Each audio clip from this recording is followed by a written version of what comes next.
Este programa é independente e de responsabilidade de seus idealizadores.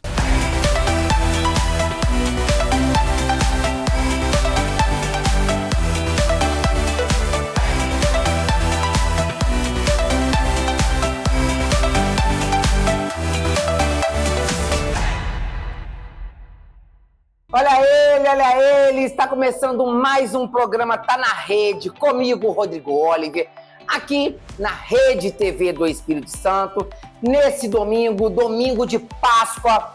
Páscoa é ressurreição de Cristo, que possamos ter em nossas vidas muita paz, muita alegria, e sabemos que Ele ressuscitou por mim, por você, pelos nossos pecados. E agora eu vou chamar o nosso apresentador Walter, que vai nos mostrar a importância de estar bem energeticamente através do cuidado com o corpo físico, mental, emocional e espiritual. É com você, Walter.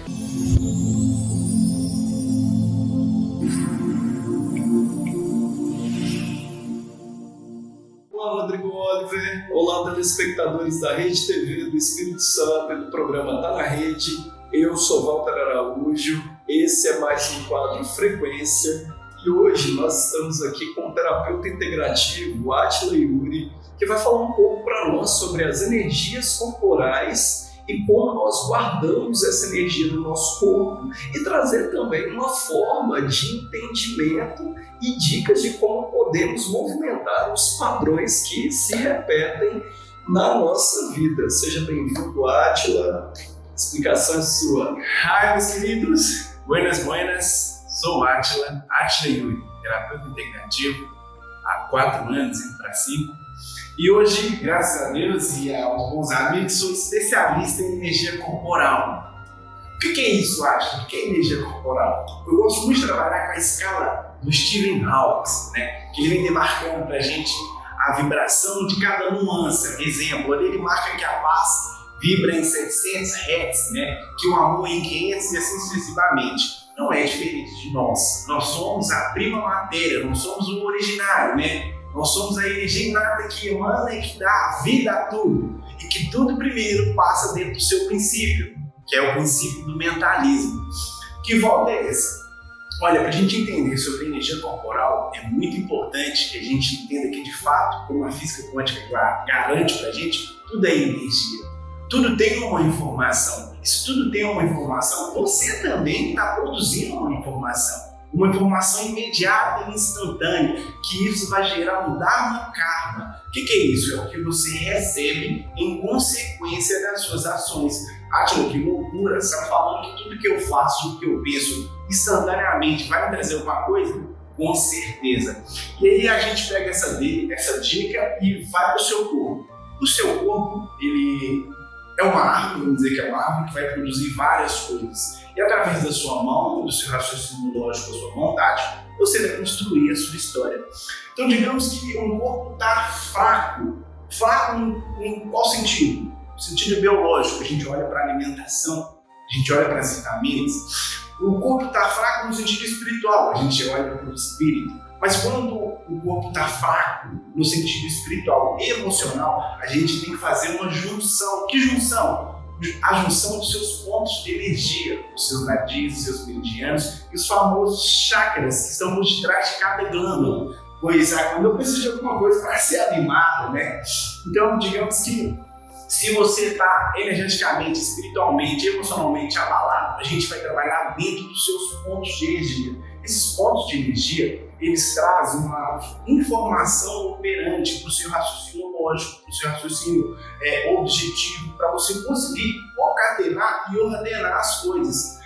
E como eu me organizo nisso, como eu percebo que eu estou mal? É bem simples. Todo mundo percebe quando está mal. Todo mundo percebe quando você já está entrando em repetições sistêmicas. O que é repetições sistêmicas? Mesmo prejuízo em certas datas, brigas com pessoas, bem datas parecidas também, prejuízos, mortes e por aí vai. Só que tem mais nuances. Tem dores no corpo, falta. Essa falta aqui é a que a gente mais sente e menos percebe. Falta do amor próprio. E todas essas informações, ela sai através da sua energia corporal. A gente chegou perto de uma pessoa, ou uma pessoa chegou perto da gente, tipo assim, essa energia está baixa. Baixa porque algumas pessoas podem pensar que essa pessoa é ruim, ou essa pessoa só pode estar com um estado emocional. No caso, me perdi, estado emocional abalado, um estado espiritual abalado. Como a gente conserta isso? A gente faz uma análise. Essa análise é muito importante, porque essa análise ela vai dizer para você se você está repetindo informações do seu núcleo familiar, porque todo o seu estado para operar no mundo, para lidar com as pessoas, para fazer tudo vem de um ponto. Dica de ouro, muito importante sentar, seja de manhã ou de noite, e ficar dentro de você 10 minutinhos. De início é muito importante para você entender e aprender a sentir a sua energia corporal. Você tende a ir para frente.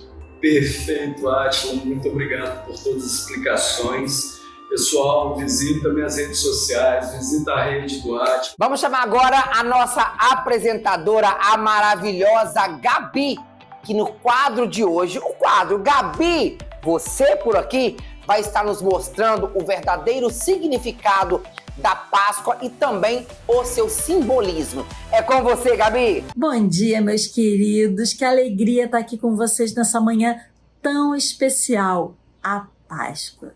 E eu, Gabi Montarroios, do quadro... Gabi, você por aqui? E eu tô aqui hoje para falar de recomeço. Que a verdadeira Páscoa, ela começa aqui, ó. Aqui dentro. Quando a gente decide mudar, curar, florescer.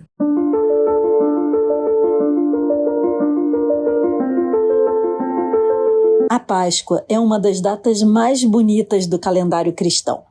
Ela carrega em si o mistério da dor e também a promessa da transformação.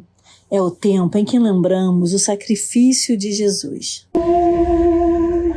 Perdoai-me, meu Jesus, fogo de Deus, no deserto andava, mas à sua frente alguém caminhava. Você já reparou que nas igrejas os santos aparecem cobertos com panos roxos nessa época? Esse gesto simboliza o luto e o silêncio que antecedem a ressurreição de Jesus.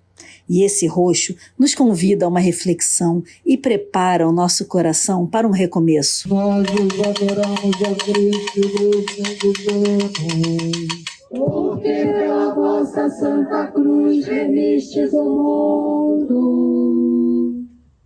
Jesus já não suporta o cansaço e a dor. Por isso, cai pela terceira vez sob o peso da cruz. É convosco, bendita sois vós entre as mulheres, bendito é o fruto do vosso ventre, Jesus. Santa Maria, Mãe de Deus, rogai por nós, pecadores, agora e na hora de nossa morte. Amém. Glória ao Pai, ao Filho e ao Espírito Santo. Como era no princípio, agora e sempre. Porque pela vossa santa cruz remistes o mundo. Jesus é crucificado. São cravados pregos de ferro que lhe rasgam a carne, dilacerando mãos e pés. A cruz é erguida. Jesus fica suspenso entre o céu e a terra. Agora é o fim. Ele está definitivamente condenado. O corpo de Cristo pregado na cruz seja para nós um sinal redentor da aliança com todos os que habitam a casa comum. Mas a dor ficou para trás. O silêncio da cruz foi quebrado por uma nova manhã. E o que parecia o fim era apenas o começo de uma nova história de amor. A ressurreição de Jesus é o coração da Páscoa. É a prova de que a vida sempre encontra um jeito de recomeçar. Que todo o impossível pode sim acontecer. E Jesus está vivo, gente. É por isso que hoje a gente tem que celebrar com alegria. E eu tô aqui, celebrando com a minha família. Vamos agradecer a Deus, né, pela oportunidade que Ele sempre nos dá de estarmos reunidos em família. Muito obrigado, Senhor, por essa oportunidade, por essa chance, por essa luz, por ter nos guiado até aqui, né? Por ter nos guiado até aqui, e certamente como o Senhor nos guiará em nossa volta. Né? Por favor, Senhor, muito obrigado. Obrigado e abençoa essa casa, abençoa essa família, abençoa nossas vidas.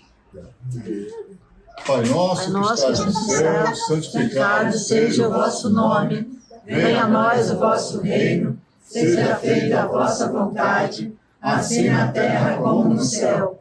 O pão nosso de cada dia nos dai hoje, perdoai as nossas ofensas, assim como nós perdoamos a quem nos tem ofendido. E não nos deixeis cair em tentação, mas livrai-nos do mal. Amém. Mas peraí, você já se perguntou o que tem a ver o coelho, os ovos e o chocolate com a Páscoa?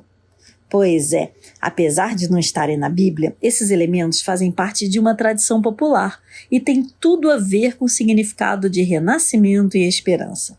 O coelho representa nascimento por reproduzir com rapidez. Simboliza, assim, a vida que multiplica. Já os ovos simbolizam o começo da vida. E assim a tradição começou com as pessoas presenteando outras com ovos de galinha. Mas com o tempo, surgiram os ovos de chocolate, para trazer muito mais doçura a essa celebração. E peraí, por que a vaca tá aqui, Gabi? Porque aqui a festa é para todos, sem discriminação. Um lindo domingo de Páscoa a todos vocês. Que Deus os abençoe muito. Beijo grande e até semana que vem. Num bate-papo agora especial, acolhedor, a nossa apresentadora Grisele, no quadro Divã com Grisele Silva, a convidada é a doutora Raquel Bonamini, especialista em saúde íntima feminina. Ela irá falar sobre um tema que ainda é cercado de tabus. Vamos conferir? É com você, doutora. Olá, Rodrigo. Olá, telespectadores da Rede TV Espírito Santo. Um prazer estar com todos vocês novamente. E hoje, no quadro No Divã com Grisele Silva, nós teremos a doutora Raquel Bonamini, que vai falar um pouco para nós da importância de cuidarmos da nossa saúde íntima para ajudarmos em relação à nossa autoestima e também saúde emocional. É com você, doutora Raquel. Bom dia, Grisele. Bom dia, telespectadores da Rede TV. Eu sou Raquel Bonamini, eu sou especialista em estética íntima e já quero agradecer o convite da Grisele, porque poucas mulheres sabem, mas a estética íntima está 100% correlacionado com a autoestima e a saúde mental, sim. Quando a mulher está satisfeita com cada centímetro do seu corpo, é muito perceptível, porque quando ela entra num local, ela preenche com a energia dela maravilhosa, ela tá super confiante com ela mesma e a autoestima dela tá lá no alto. Mas o problema é que o ao contrário acontece também. Quando a mulher tá muito ruim, quando ela tá realmente muito chateada com o que ela vê no espelho, a autoestima dela tá lá embaixo, ela é uma pessoa mais introspectiva, a gente vê que o cabelo não tá legal, a unha não tá feita, ela não tá no salto, ela não tá legal. Um exemplo disso é uma paciente minha que chegou aqui no consultório com uma queixa de escurecimento íntimo e crescimento dos pequenos lábios, que é aquela pele que fica aparecendo ali na pepeca que muitas das mulheres não gostam e tem muito incômodo também. Então eu propus para ela, para a gente tratar o clareamento e fazer a retração dessa pele a mais aí na pepeca dela. Mas o que ela não sabia, ela veio procurando resolver um problema, mas eu falei para ela, você topa? Eu vou te devolver a sua estética? Você vai sair daqui com a sua estética íntima impecável do jeito que você nunca acreditou. Então, na verdade, o que eu propus para ela foi uma transformação, dela deixar aquela pessoa, aquela mulher que ela estava, né, que ela era com baixa autoestima, infeliz com a sua vida, inclusive com relacionamento com o marido, e passar por essa transformação toda e virar uma nova mulher, e ela aceitou.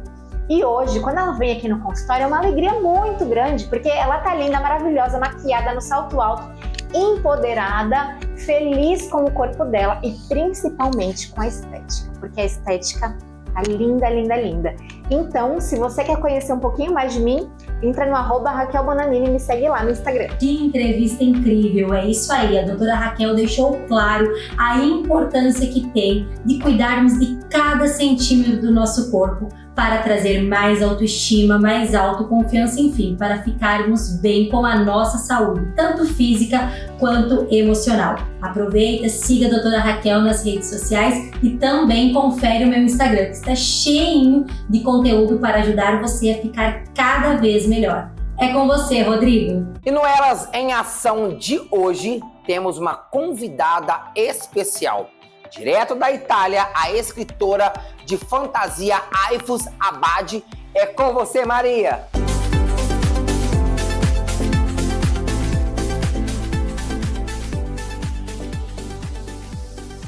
Olá, tudo bem? No Elas em Ação de hoje, nós temos como entrevistada a escritora Aifus Abad. Você começou a escrever ainda adolescente, mas depois veio um longo silêncio criativo. O que você sente que a sua escrita de hoje carrega daquele momento inicial? E o que você aprendeu nesse tempo de silêncio? Então, Maria, eu comecei a escrever histórias com uns 13 anos numa atividade da escola. Era um texto livre e eu acabei me empolgando tanto que virou uma história de 15 páginas. Essa história foi inspirada em alguns romances franceses que eu estava lendo na época, e esses personagens acabaram despertando em mim a vontade de criar os meus próprios personagens. Nesse tempo, mais ou menos, eu aprendi que a minha visão crítica e criativa, mesmo que eu fosse diferente das outras pessoas, era uma visão válida, entendeu? E eu queria que as pessoas entendessem que nem todo mundo enxerga o mundo do mesmo jeito e que nem todo mundo sentiu o mesmo que eu. Você mencionou que após o diagnóstico de autismo, reencontrou sua voz criativa. Como foi esse processo de redescoberta? O que mudou na relação com a escrita e com você mesmo? Depois do diagnóstico, eu senti que uma chave virou dentro de mim, porque eu sempre me senti diferente, mas eu não conseguia entender o porquê e nem o que estava acontecendo. Quando eu finalmente entendi e percebi que o mundo tem um jeito único para cada pessoa tem um olhar único do mundo, eu parei de tentar ser como essas outras pessoas. E pouco depois veio a redescoberta da escrita para mim, em que eu sentia que tinha que colocar no mundo o que eu pensava ou a forma como eu via ele. Eu passei a respeitar todos os meus limites, coisa que eu não fazia antes, entender meu ritmo e permitir que eu fosse honesta comigo mesma. Porque a escrita, até certo ponto, não era tão leve para mim e acabou se tornando depois disso, entendeu? E mais do que isso, voltou a ser verdadeiro. Agora eu sinto que eu escrevo é verdadeiro tanto para mim quanto para os outros, que eu tento não colocar filtros naquilo que eu estou fazendo. Sua escrita, ela mistura, o macabro com o real, criando atmosferas intensas. De onde vêm esses mundos que você cria? Você se lembra de algum momento específico em que sentiu que uma história realmente te escolheu? Sobre o macabro, é engraçado porque os meus mundos, a maioria deles vem através de sonhos. Eu sempre sonho todas as noites e são sempre sonhos muito intensos, meio surreais e cheios de detalhes. Um deles trouxe uma personagem que pra mim até hoje não me deixou e não acho que ela nunca vai me deixar. Ela nasceu desses sonhos e carrega pra mim. Eu sei que dentro de mim ela tem a vontade de existir, o desejo de existir, eu quero que ela exista. Só que no tempo em que for necessário para que eu consiga terminar essa narrativa e trazer ela no mundo de acordo com a forma que eu a vejo hoje, que eu não conseguia ver antes. Eu sinto que ela me escolheu. E desde então tem sido assim, as ideias chegam e já mais ou menos sabe pra onde ir, que mundo criar, que mundo se encaixar. A dor de não conseguir se expressar que você sentiu por tanto tempo se transformou em personagens e universos. Hoje, como é para você dar voz a eles? Existe algum personagem que de certa forma falou por você quando você ainda não conseguia? Sobre dar voz aos meus personagens, a forma que eu dou voz a eles, na tentativa de recuperar o que eu não conseguia me expressar antes. Essa personagem especial que pra mim nasceu da dor, mas também tem sido minha salvação no momento, porque ela faz parte dessa fantasia que eu quero muito escrever. E eu quero muito terminar, eu quero muito deixar que a história dela venha ao mundo da forma correta. Eu tô revisando essa fantasia pra trazer da forma correta a narrativa que ela merece ter e que eu ainda não pude trazer. Ela fala por mim coisas que eu não consegui falar ainda pro mundo. Então eu espero que ela também fale por outras pessoas no futuro. Temos um recadinho muito especial dos nossos patrocinadores. Você, empreendedor que está construindo o seu negócio e busca acelerar para atingir o sucesso, o empresário está buscando inovar e liderar no seu mercado? Tudo isso vocês encontrarão no mariatorres.com. Você tem uma história interessante para contar? Você acha que essa história pode ser contada para muitas outras pessoas? Aqui na editora Elas, transformamos a sua história em livros. Entra lá no site www.elaseditora.com.br.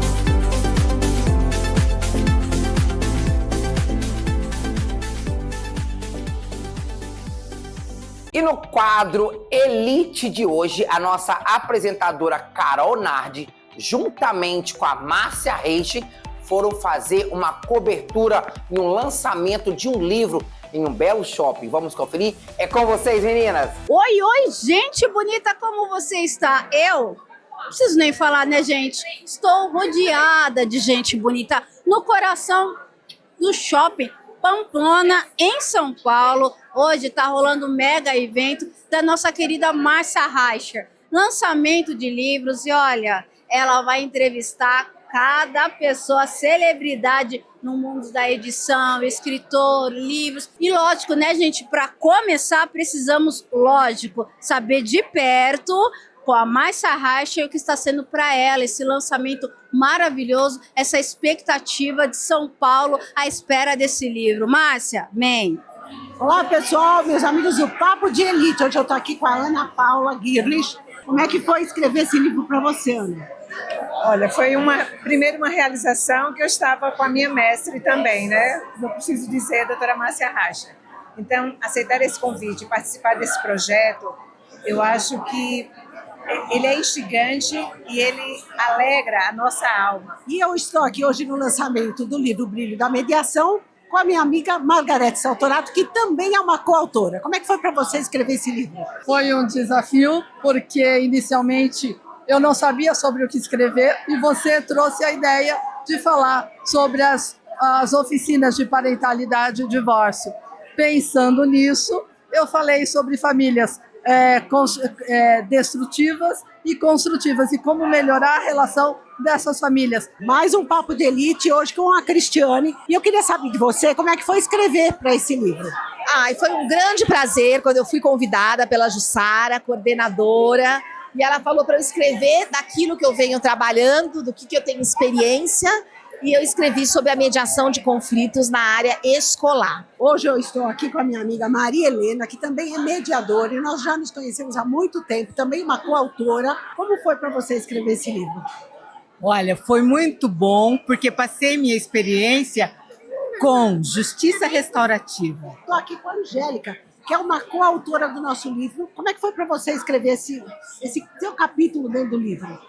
Bom, para mim foi uma grande surpresa o convite. Quando recebi, eu escrevi sobre a parte da conjugalidade e a parentalidade e as novas constituições familiares após a separação, o divórcio. E agora, gente, eu estou aqui com a Silvia Idal, mais uma coautora dessa obra magnífica, e que eu quero que ela fale para vocês como foi escrever nesse livro sobre mediação.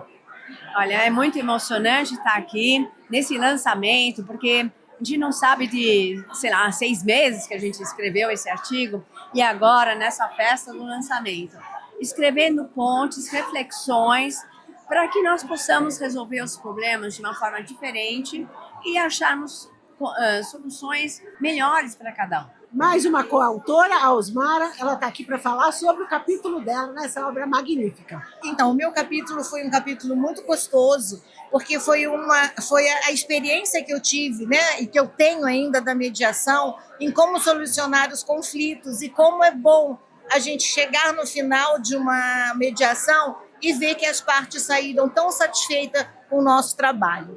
Oi, pessoal, nosso Papo de Elite, eu já estou aqui com a juíza Daniele Nudileman, que vai dar uma palavrinha para a gente. No meu capítulo, eu tento diferenciar algumas técnicas, algumas filosofias de solução de conflitos, né? Para a gente ter uma solução adequada dos conflitos, a gente precisa ter uma variedade bastante grande de ferramentas, de modos de atuar, porque a gente tem uma variedade muito grande de conflitos e de pessoas. Olá, pessoal, estou aqui agora com a Hebe Forota, ela é uma pessoa sensacional enquanto pessoa, também uma coautora desse livro. A Web, fala um pouquinho do seu capítulo. Eu expresso ali de que forma que a gente consegue chegar, com as nossas técnicas e ferramentas, chegar à solução do conflito. Olá, pessoal. Mais uma coautora, a Luísa Correia, está aqui com a gente. E aí, Luísa, como é que foi escrever nesse livro? Foi uma situação diferente. Eu fui convidada junto com a Maria Helena, então eu sou coautora do artigo, mas o bacana é que a gente pode falar de alguma coisa que a gente pratica, que é a justiça restaurativa. Oi, pessoal, estou com mais um coautor desse livro maravilhoso, que é o João Nadais, e ele vai falar sobre o capítulo dele nessa obra que você tem que adquirir. Eu gostaria de agradecer essa oportunidade, e o meu capítulo fala sobre a implantação da mediação comunitária pelo Tribunal de Justiça do Rio de Janeiro, na cidade do Rio. E na nossa websérie Jornada da Vida, a missão foi dada, os talentos foram entregues e a turma recebeu a cada um de acordo com a sua capacidade e a sua tarefa dentro do movimento dos amigos. Vamos conferir essa websérie? É com vocês!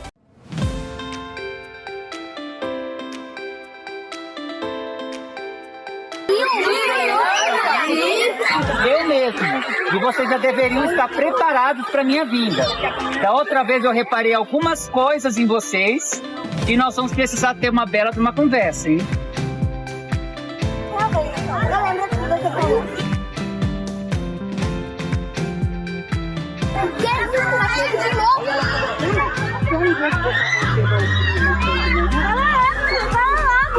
Então, vocês conhecem o movimento, não sabem?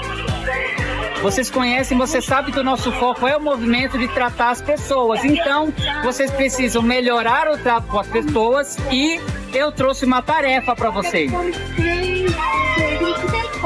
Tarefas do time são desafiadoras. Mas é lógico. Vocês estão recebendo uma quantidade de pistas. Cada um vai receber uma quantidade diferente. Então, qual é o dever de vocês? Vocês vão pegar essas fichas, cadastrar as pessoas, vão levar o movimento para elas e cada um vai precisar, para que as pessoas se sintam acolhidas, vocês vão ter que fazer o bem para essas pessoas. Mas como podemos ver? Isso é a criatividade de vocês. Não tem regra, não tem coisa, cada um vai receber, cada um vai poder fazer do jeito que quiser. E quando eu voltar, vocês terão surpresa.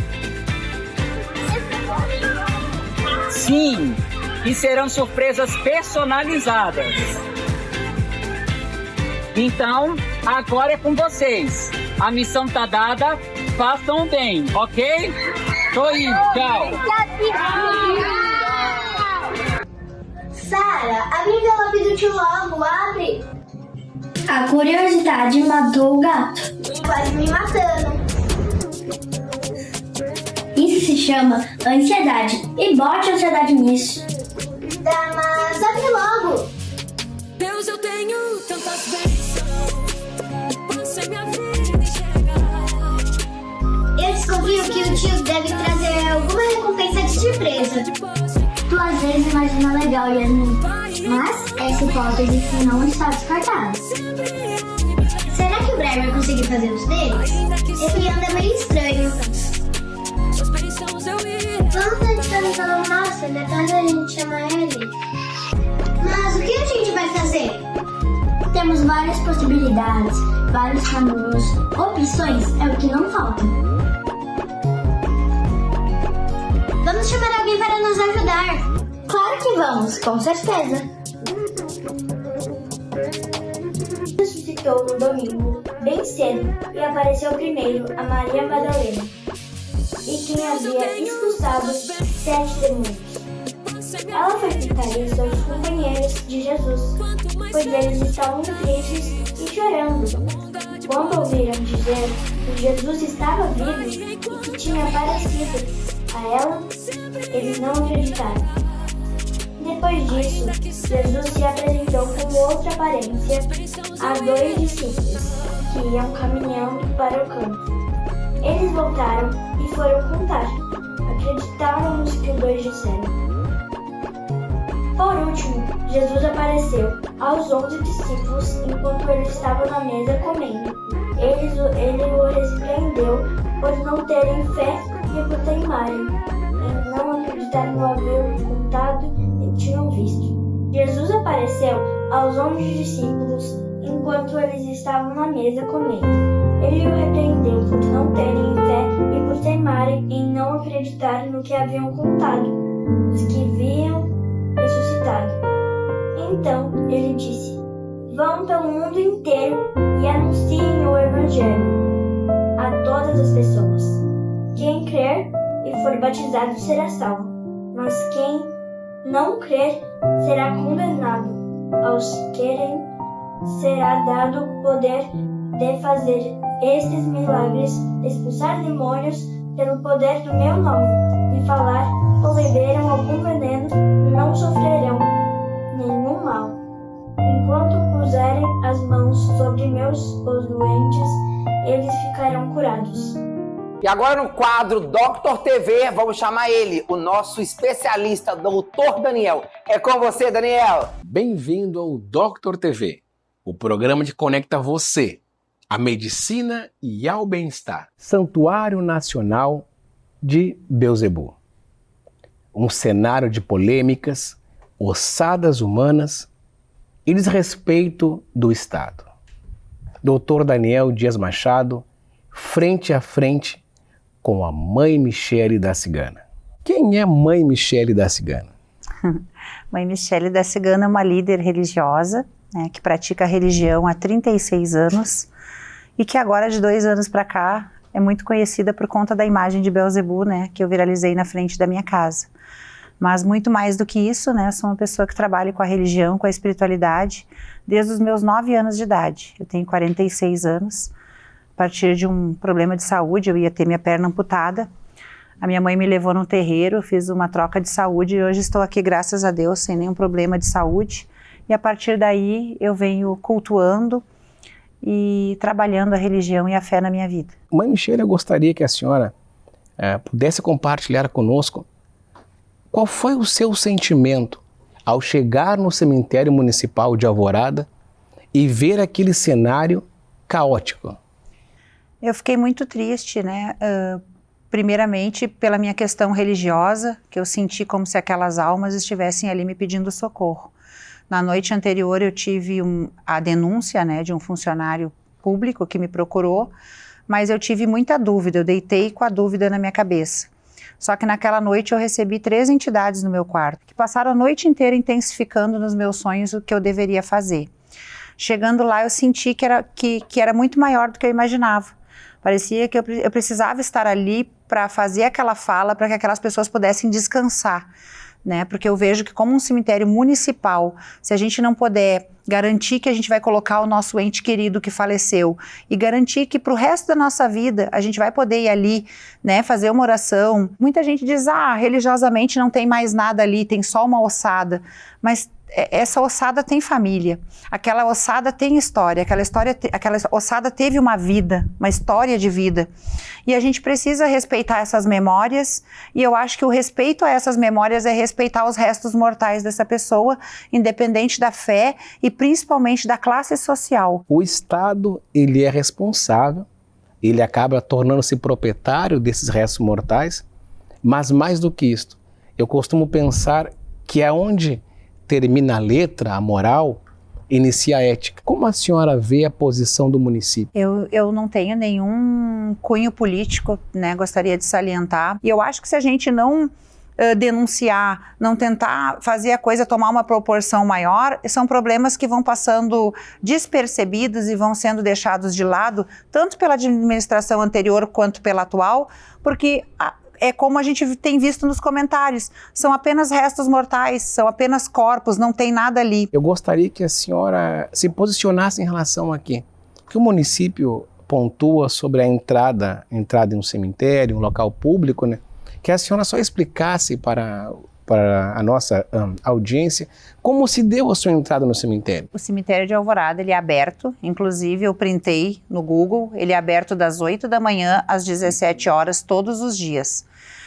O meu horário que eu fiz o vídeo era às 16 horas, o cemitério estava aberto e todos os tonéis estavam no meio do cemitério. Quando nós falamos de restos mortais, nós temos que tomar muito cuidado em relação a quê? Bactérias também. Existem várias bactérias que são nocivas para nós, que seguimos vivos aqui. A senhora acredita que, como esses restos mortais estavam depositados, eles estavam transmitindo algum risco biológico também às famílias? Eu senti essa dúvida, eu senti esse medo pelo mau cheiro, né? Porque não tinha só ossos ali, tinha restos de roupas, tinha algumas que estavam com algo que parecia um líquido e tipo tinha uns panos, aquele pano interno que reveste a estrutura do... Não tinha madeira, mas eles pegaram os ossos junto com as roupas junto aos ossos, e junto tinha até aqueles panos internos que revestem os caixões, que pareciam estar manchados, e algumas coisas com um líquido molhado, assim, alguns tinham água. Muito obrigado, parabéns pelo trabalho que a mãe vem realizando pelo Estado, que não podemos esquecer que as entidades religiosas, elas são parte do Estado e têm um papel fundamental. Dr. TV, você se informa com quem entende. Fique por dentro dos cuidados essenciais para o seu corpo e mente. E no quadro É Mara de hoje, a doutora Mara nos traz uma grande reflexão de como a internet tem o poder de mudar as nossas vidas. Boa ideia! Vamos conferir? É com você, doutora Mara!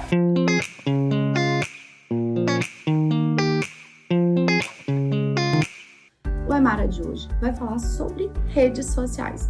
É isso mesmo, gente. Quanto tempo vocês têm passado aí interagindo nas suas redes sociais? E será que é mesmo o meio mais democrático de se conseguir alcançar visibilidade e transformar a vida? Bom, eu sei que muita gente apostou na loteria no final do ano, né? Quem não queria aquele prêmio milionário? Infelizmente, algumas pessoas não ganharam, felizmente outras receberam esse grande prêmio e tiveram, assim, uma vida transformada. Mas a quantidade de pessoas que têm a vida transformada pelas redes sociais e pela internet é muito grande, gente. É isso mesmo, é uma grande notoriedade. Pouco tempo atrás, tivemos o caso da moça do avião. Ficou conhecida assim. Ela foi exposta e ganhou um grande número de seguidores. Ela está trabalhando e, com certeza, a vida dela se transformou completamente. Outras pessoas têm os vídeos ali viralizados e, a partir de então, mudam completamente a vida. Algumas pessoas ainda seguem o ritmo lá de quando começaram, como, por exemplo, o Whindersson Nunes, que comenta que faz os vídeos da mesma maneira, usa a mesma estratégia, e outras pessoas vivem inovando. Bom, gente, mas será mesmo que é possível transformar a sua vida com a internet? Eu queria que você fizesse uma reflexão. Quanto tempo você passa nas redes sociais? Eu sei que tem como ver ali, mas você de cabeça já consegue ter uma noção. Quanto tempo do seu dia você passa observando o trabalho e a vida dos outros? E aí? Você já pensou em fazer algo por você? Será que é mesmo possível? Ou será que só pessoas que já eram famosas ou com muita sorte, como o caso da moça do avião, que conseguem viralizar? Pessoas extremamente talentosas, com habilidades especiais? Bom, o fato é que, realmente, muitas pessoas têm, sim, a vida transformada.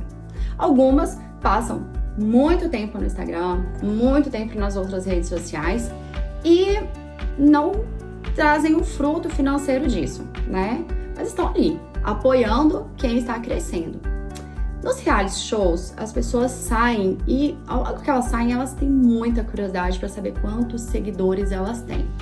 Gente, me parece que realmente ter seguidores nas redes sociais é um grande indicativo de você ter ou não influência, né? Influência sobre marcas, pessoas.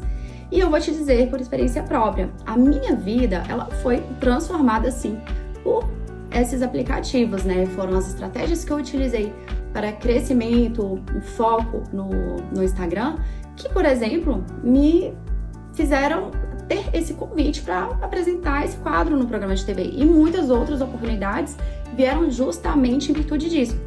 Eu era a mesma pessoa, eu fazia as mesmas coisas antes, apenas tive uma oportunidade de mostrar mais visibilidade aqui. E o carinho das pessoas, claro, que seguem. Mas hoje eu vim falar sobre isso, por quê? Porque realmente, gente, é muito democrático. Talvez seja um negócio mais barato que você possa começar, iniciar, com uma grande chance de êxito. Que tal trocar esse tempo que você passa ali, rolando o feed e observando o trabalho dos outros, por um pouquinho de tempo promovendo através das redes sociais, se dedicando ao seu desenvolvimento, a mostrar a sua marca, a sua habilidade, ou seu dia a dia, como algumas pessoas imensas aí na internet que mostram o dia a dia. É simplesmente o que elas fazem, né? Isso traz muita interação. Então, eu deixo esse convite para vocês. Eu cresci bastante, conheço muitas estratégias de crescimento orgânico, tá? E aí, aqui na tela, temos o meu QR Code. É só apontar daqui pra tela e me seguir. Pode perguntar, gente, se vocês estão livres para fazer perguntas. Eu vou trazer dicas para vocês e conversar, vamos interagir. Eu vou deixar essa reflexão. O que você quer? Você tem a oportunidade agora de entender um pouquinho mais através da minha experiência. Mas também depende da sua tomada de decisão, ok? Depende de um clique, de uma ação sua. Então, eu espero que você me siga, eu espero poder compartilhar com você algumas estratégias que eu utilizo para que você também possa realizar muitos sonhos, crescendo e se desenvolvendo bastante. Muito obrigada!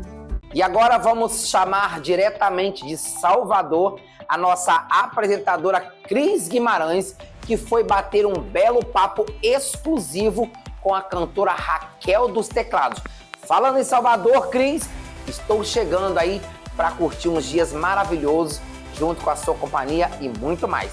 Então vamos conferir essa matéria, produção? Roda o VT.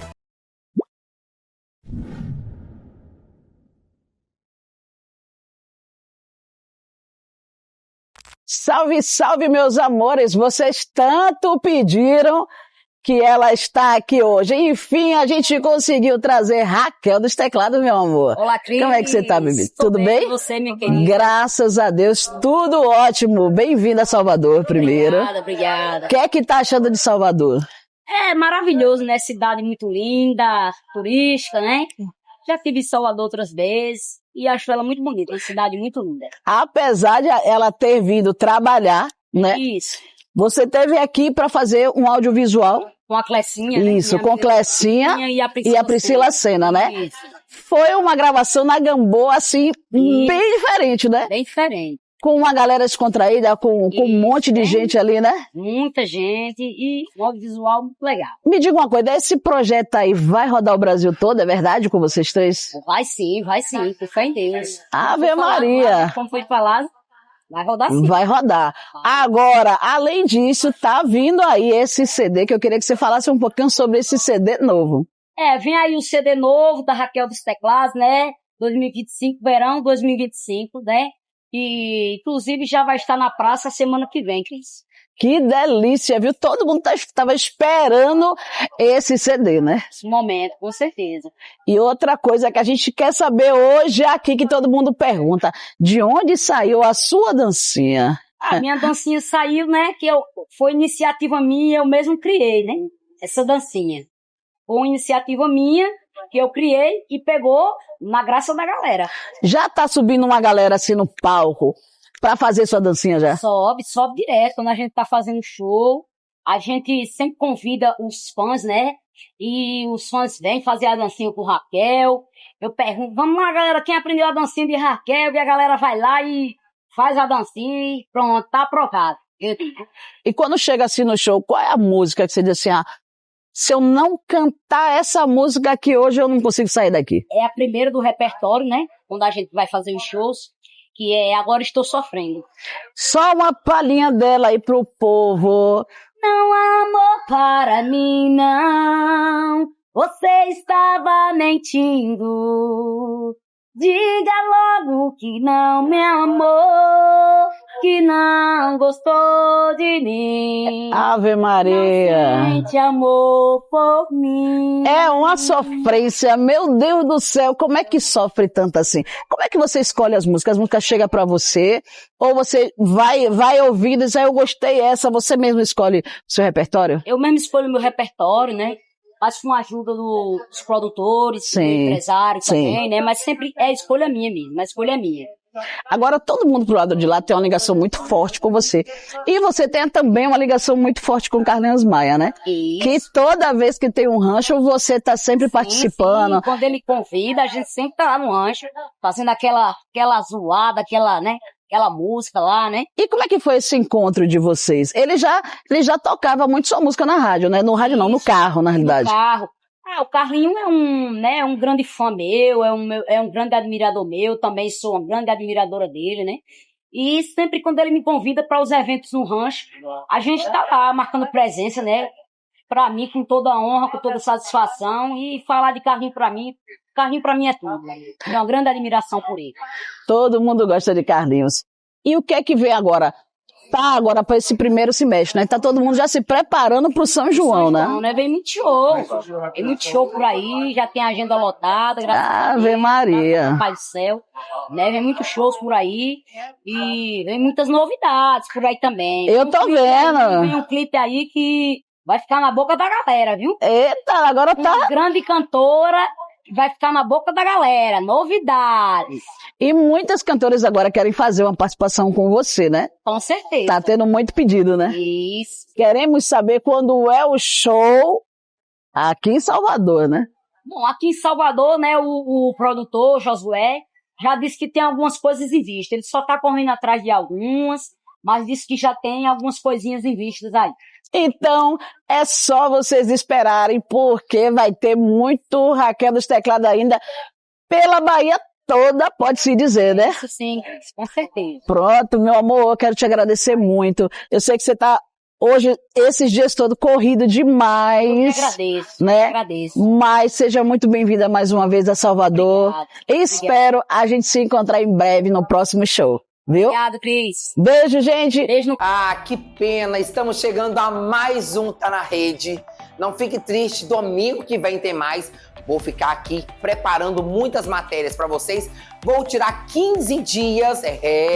Vou estar de folga, mas não é folga. Vou estar gravando muitas novidades para vocês nos próximos programas. Ó, um beijo para vocês. Fiquem com Deus e até semana que vem. Olha ele, arrasou!